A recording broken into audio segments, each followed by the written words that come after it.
Jah, tulime, et selles mängus meil õnnestus kohe mängu algust saati, et me olime väga agressiivsed ja eks see esialgne edu, sellest me saime rohkem mindu ja nii see tulemus lõpuks tuligi.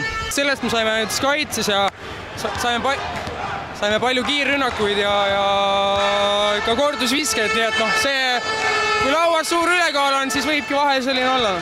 Seda me küll arvan, et see 4-0 ja et me siit võitu kätte ei saa. Selles suhtes, et me teadsime, et me peame siin võitma, meil selles suhtes ei olnud nagu taganemisteed, et oleks maru kehv siin kahe järgmise mänguga oleks see ära lõppenud, et Tartusse vaja tagasi asi viia, seal veel võit võtta ja pühapäeval ka võit võtta. Meie mängime võidu peale, aga meil siin, mis me peaks alla andma?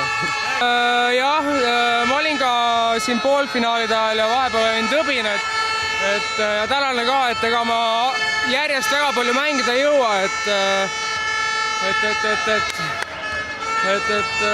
täna treener andis mulle rohkem mänguaega ja ma kasutasin selle võimalikult hästi ära, kui ma suutsin. Et nii ta oli.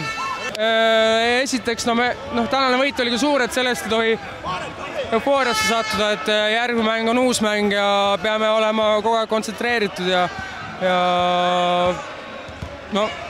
lihtsalt samamoodi ikka panema, üritama ja Tartus me olime natukene nagu kartlikud, et siin täna, kurat, mulle küll mängust iga mees põles ja tahtis ja muidugi õnnestus ka, et see kaitses palju.